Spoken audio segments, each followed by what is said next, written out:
السلام عليكم ورحمة الله وبركاته. إن الحمد لله نحمده ونستعينه ونستغفره ونتوب إليه ونعوذ بالله من شرور أنفسنا ومن سيئات أعمالنا ومن يهد الله فلا مضل له ومن يضلل فلا هادي له وأشهد أن لا إله إلا الله وحده لا شريك له وأشهد أن محمدا عبده ورسوله صلى الله عليه وسلم وبعد. So last week we completed the multi-week series of discussions we were having on dawah discussions. That has completed. I had initially said we were going to begin Islamic Nasiha for couples.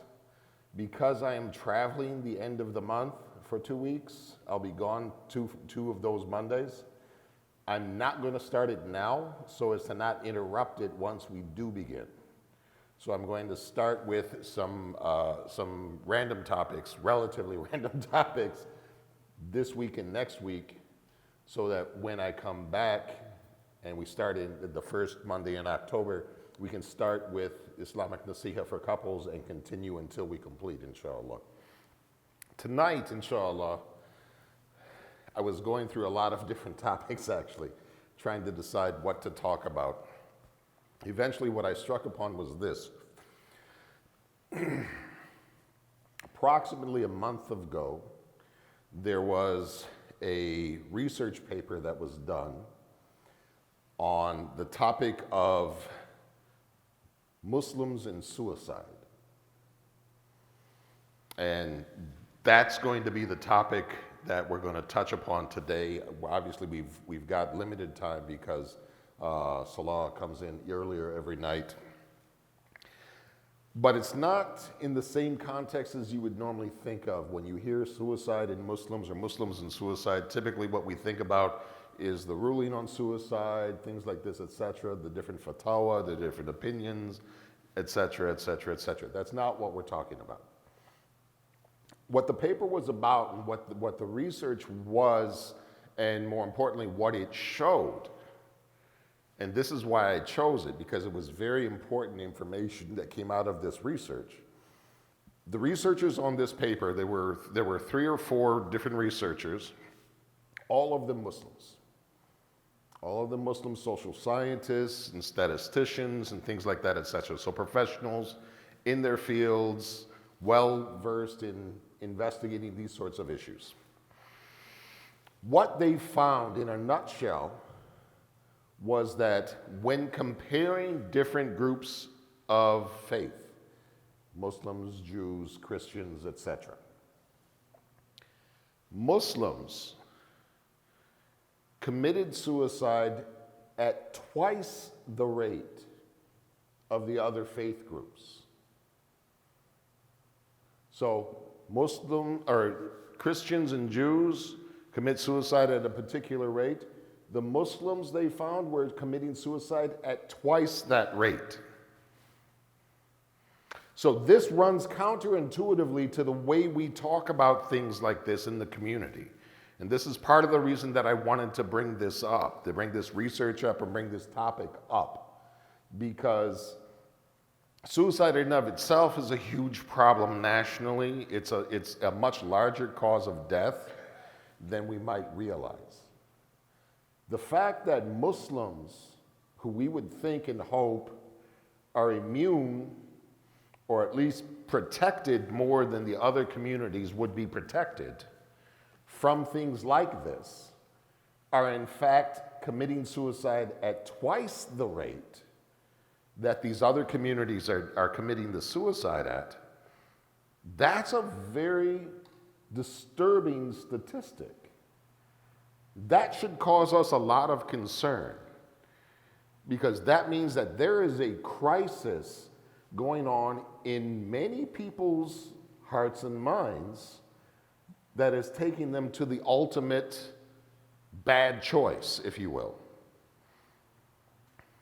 And keep in mind, when we talk about double the rate of suicides, we're talking about double the rate of successful suicides. if you know anything about suicide as a general issue, there's a lot more unsuccessful suicide attempts than successful suicides. So the fact that we're already dying at twice the rate of other communities from suicide tells you how much of a crisis we have of people within the community that aren't dying necessarily, but maybe trying to kill themselves or thinking seriously about killing themselves. And that this is a real issue. So this is the disturbing trend that they're finding in this research, in this examination that they're doing. And the article that I have in front of me, the original article that I saw this from, was done on National Public Radio, where they were speaking about the research and the way they usually do, bringing in stories and illustrative examples and things like that to draw this idea home. Before we get too far, and I'm going to talk about this a little bit more later on, the article itself starts with some information. I want to share the information right off the bat because the numbers being what they are, you don't know, somebody that's hearing this right now might have thought of committing suicide just the other day, or maybe even right now is considering it seriously. So they start the article with information about places you can contact if you're thinking like this right now. The two that they give is the National Suicide Prevention Lifeline at 1-800-273-8255. They give the Spanish number as well, deaf, hard, and hearing number, or the crisis text line, so you can text somebody about this issue as well if you need to, and it's you just text HOME to 741-741, and then somebody will help you out and provide you resources or direct you or try and talk you off the ledge, so to speak. So they go into a bunch of different illustrative examples. I'm not going to spend too much time on the article because I don't want to read things to you, etc. There's a lot of stuff I pulled up because I wanted to share a lot of different things. I'll just share this very first story because this is the one they started with.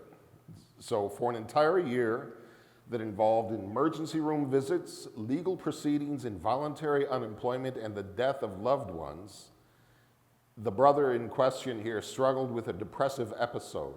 He would find his mind flooded with self-destructive thoughts. He'd faintly hope his plane from Newark to San Francisco would crash, or that he would doze off at the wheel of his car and end up in a fatal accident.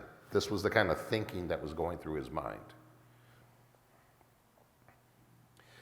The normally extroverted brother would lie paralyzed in bed for hours doing nothing, not wanting to speak with family and canceling plans with friends.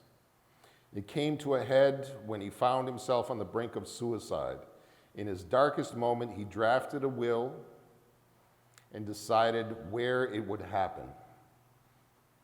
And it's counterintuitive, and again, in a Muslim context, this might not be completely immediately obvious, but if somebody hasn't had a will for years, and all of a sudden, seemingly without any reason or with any cause, puts together a will or starts talking to you about something like that, that can be warning signs. That can be warning signs. Deciding where it would happen. Eventually, he found comfort in journaling. And when he shared his writings online, he quickly found out that other Muslims shared his struggles. I quoted him here saying that I realized that this is not something that is unique in my history. This was not a random occurrence. And the brother was right. U.S. Muslims are 2 times more likely to have attempted suicide compared with other religious groups, according to a study published last month in the Journal of the American Medical Association Psychiatry. So it's a professional journal of scientific research that is peer-reviewed. So we're not talking just some fly-by-night article in some popular magazine. We're talking about hard science, real research and work on the subject itself. Nearly 8% of Muslims in the survey reported a suicide attempt in their lifetime, compared with 6% for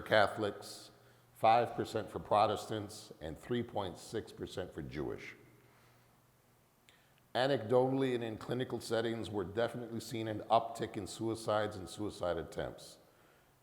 One of the doctors involved in the research was telling National Public Radio, and then they go into details about this, et cetera. So, and they actually touch upon, believe it or not, and this is one that makes it very relevant for our region. Some of you probably remember there was an incident not that long ago in Allen.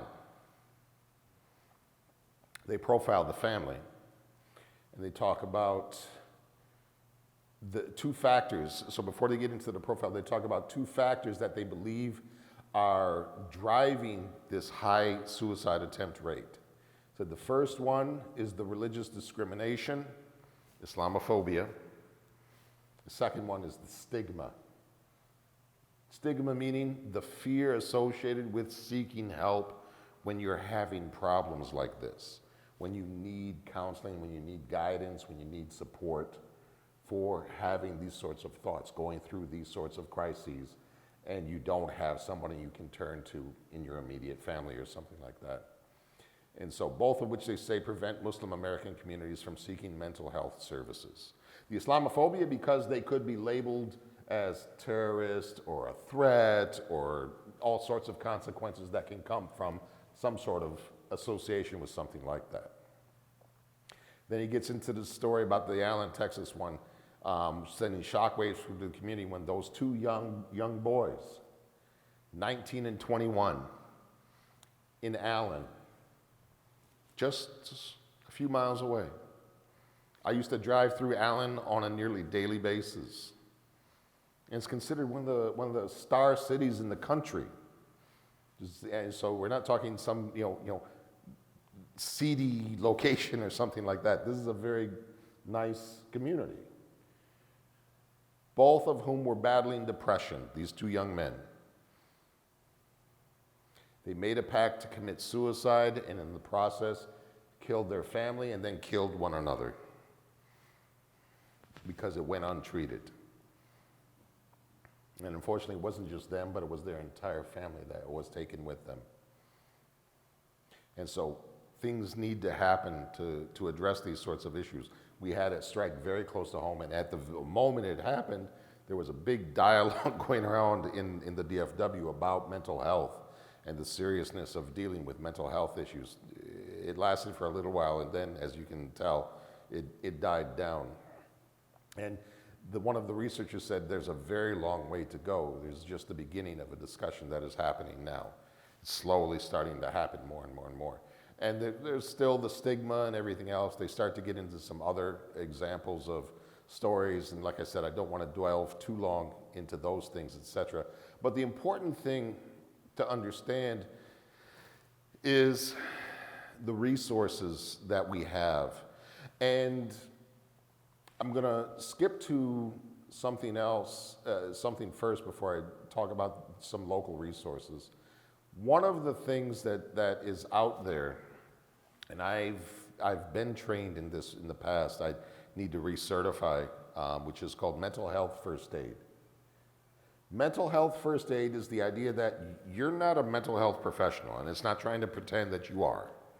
What it's doing, though, is telling you, just like if you've ever taken a first aid class, you learn basic things about like how to stop, bleeding, or set an arm so that you can take them to the doctor. You're not fixing the problem. You're just making the problem a little less troubling or a little less serious until you can get them to the professionals who can do the real work. Same thing in a mental health context. They teach an acronym called ALGIE, or ALGIE, depending on how you pronounce it, which is it's relatively simple to remember.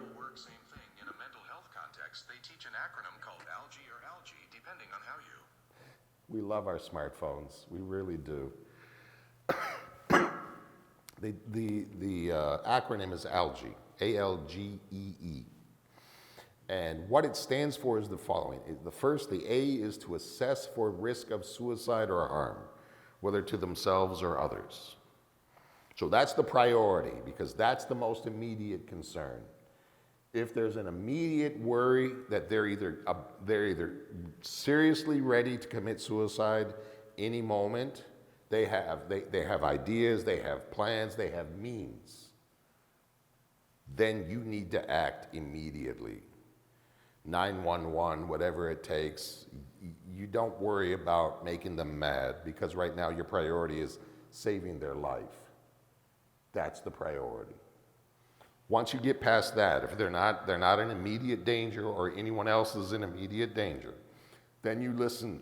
Then you listen what they specify non-judgmentally. In other words, you're not there to tell them right or wrong. You're not there to give them the fatwa or anything like that. You're there to listen to them. The more you can get them talking, the more you can get them involved in anything other than pursuing that idea is a win, is an advantage. It buys you time, and it hopefully brings them down off of that high that where they're at, almost ready to do what it is that they're thinking of doing. So you listen to them. You really listen to them. You're not waiting to interrupt or interject with what you're thinking or what you feel like you have to say. You're waiting, you're listening, you're letting them get out anything and everything they want to get out. You listen as much as you possibly can. Then at that point, you give reassurance and information. This is where it's important to know the information and the resources that are available so that you can help them help themselves.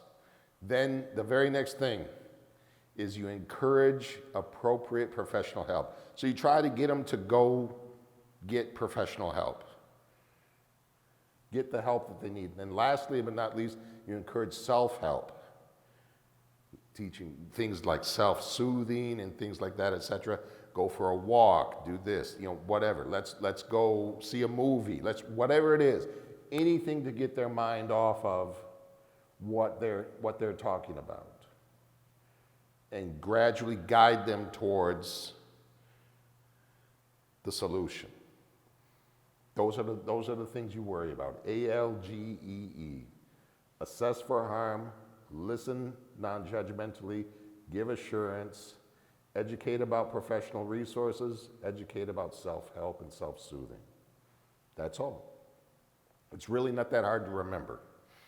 The training, when you go through training for this, it's about an 8-hour training. It's really not that difficult or that hard.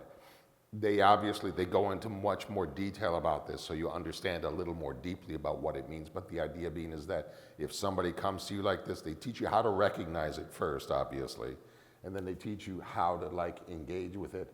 But again, keeping in mind what your role is. Your role is not a medical professional. Your role is not a psychologist, psychiatrist, a therapist, or a counselor. That is not what you're there for. Even if I was to engage with somebody, irrespective of my background and my training and everything else, I am not a professional counselor. I am not a licensed therapist. That is not my role. And in a situation like this, you don't mess around and try your best home remedies.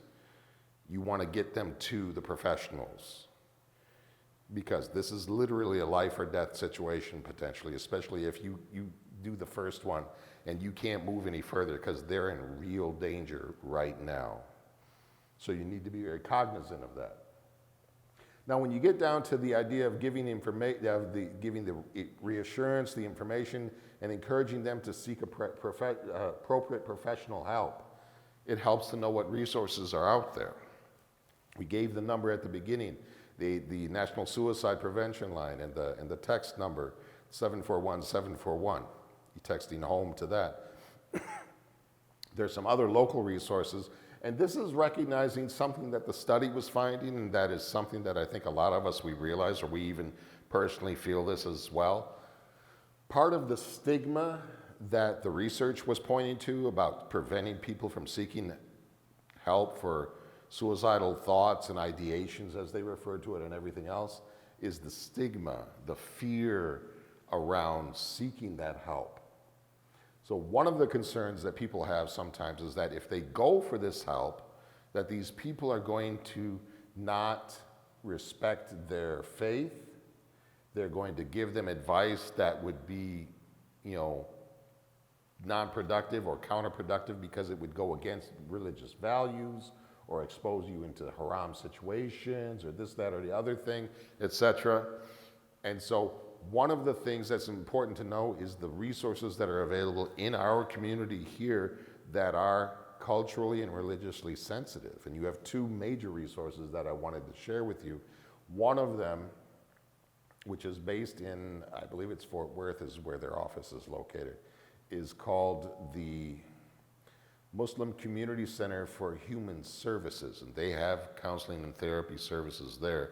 So they would be available to provide services for someone that's dealing with some challenging situations that they want to deal with, etc. So that's one option. That's one option. Another option is ICNA Relief. They have a free clinic which also has counseling and therapy available there as well. So those are both options that you have available to you that are either free or low cost, that are also religiously and culturally sensitive to our needs and our concerns. So there's no reason not to seek the help you need. We do have resources available. And even if you aren't able to avail yourself of those resources for any reason, something like this, where you're talking about life and death, this is, Islamically, you would refer to it as a durura. This is a necessity. This is something that you need to take care of right now. Similar like the situation where you may die if you don't eat or drink something that is otherwise impermissible for you to eat or drink. This is a situation where that if you are on the verge of committing suicide and you can't find a Muslim counselor because you don't know any or you don't have the information about these organizations or whatever, anyone will do. Anyone will do. Because one of the objectives, and many of us, we've heard this at least once before and know this, which is that one of the 5 major objectives when it's in regards to the Sharia is the protection of life.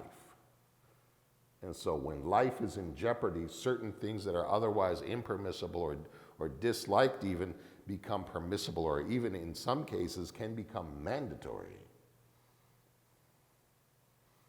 So it's important to know about these resources and to avail ourselves of them so that we don't fall into these difficulties and these tribulations.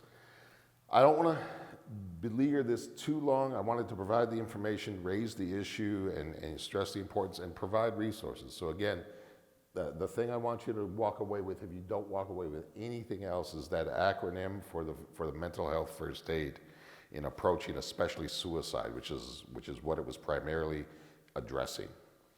Assess for harm, listen non-judgmentally, give reassurance and information, educate about professional resources, and educate about self-help and self-soothing. Those are important. Those are things that, just like you have a Band-Aid, a first aid kit in your home or things like that, you should have this sort of information available. You should have it available. We have it available in the center. If no one else does, I do. You can find me, and I will help you in whatever way I possibly can. I want us to be aware of this and to realize, as the research said, like we said, our community is attempting suicide at twice the rate of other communities. And part of the reason, according to the researchers, that this is happening is the fear that we've built around and the shame associated with the idea of seeking help. The Imam Kashif, myself, like I said, neither one of us is licensed or professional counselors or therapists. We can help only so much. We can perform essentially first aid, but don't be afraid to come to us. Don't be afraid that if you or someone you know is in need, is in a really bad way, we're able and willing to do what we can to help in whatever way we possibly can. And when it comes to, like I said at the beginning, when you're doing that first step, assessing for harm to themselves or others, if there is an imminent threat of them harming themselves or someone else, friendships and respect, quote unquote, go out the window, because at that moment the priority is saving that life. And you can sort out the argument about why did you call them or something like that later. No, but that is something that we should be very, very clear on, and that we shouldn't be afraid of bringing it forward. There, truthfully and Islamically, there should never be a stigma around these sort of things. There should never be a shame or a fear of being exposed and ridiculed for something like this. This is something that, just like everything else, the religion came with guidance and answers and support in dealing with these sorts of things.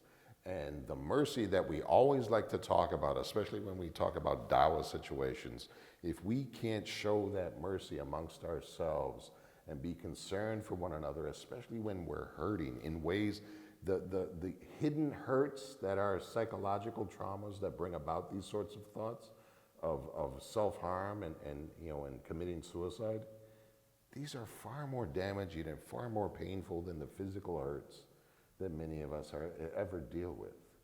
And so we need to extend the same sort of compassion and the same sort of mercy and care to those people that are suffering in these situations as we do in anything else. Wallahu ta'ala.